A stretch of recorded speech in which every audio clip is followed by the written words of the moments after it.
নবীন প্রবীণ জনকল্যাণ সংস্থার সকল সদস্যরা ক্রেস্ট তুলে দিচ্ছেন।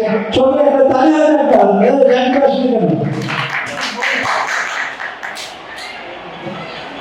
You get what you're looking for, but babe with me প্রয়োজন পড়েছে। আমি দেখছি প্রথম থেকে যে গরমের ভিতরে আপনারা খুব সুন্দরভাবে প্রোগ্রামগুলো আপনারা এনজয় করতেছেন। এই দীর্ঘ গরমের ভিতরে সবকিছুকে অপেক্ষা করে গরমের ভিতরে আপনাদেরকে আনন্দ দেওয়ার জন্য যে পরিশ্রম করে যাচ্ছেন, আমি ধন্যবাদ জানাচ্ছি। আজকের সামনে উপস্থিতি আমাদের বিশেষ অতিথিবৃন্দ যারা প্রোগ্রামের শুরু থেকে শেষ পর্যন্ত আপনারা আছেন। আশা করি বাকিটুকু আমাদের লটারির ব্যবস্থা অনেক কিছু বিষয় রয়েছে।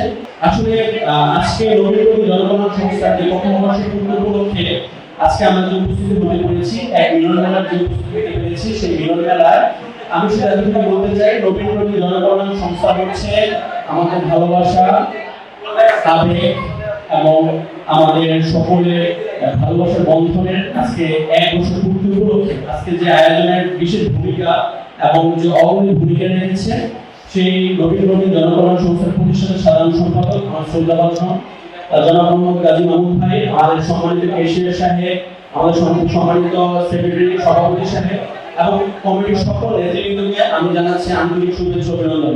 আসলে আজকে বক্তব্য কিছু নেই, আমরা সকলেই আনন্দ মুহূর্তগুলো কাটাবো। আমি সংক্ষিপ্ত আকারে আমি আপনাদের কাছে দোয়া প্রত্যাশী। মহানগর 33 ওয়ার্ডের কাউন্সিলর পদপ্রার্থী হিসেবে নিজেকে আমি মানব সেবায় নিয়োজিত করার জন্য আস্থা প্রকাশ করেছি। আপনারা সকলে আপনাদের স্নেহভাজন হিসেবে, আপনাদের ছোট ভাই হিসেবে আমার জন্য দোয়া করবেন, আমি যেন আমার মূল লক্ষ্যে পৌঁছাতে পারি সেই আশা ব্যক্ত করে এবং এই আজকের অনুষ্ঠানের শুভকামনা কামনা করে আমি আমার সংক্ষিপ্ত বক্তব্য এখানে শেষ করছি। আসসালামু আলাইকুম। আমরা তাকে নিয়ে আনন্দিত, অভিভূত, আর কত কি বলবো বুঝে পাচ্ছি না, খুঁজে পাচ্ছি না আমার ডায়েরিতে। তবে যদি কখনো হয় বলার সুযোগ হয় বলবো আগামী পথগুলো এরকম সুন্দর সুন্দর হিরোর সাথে চলবে।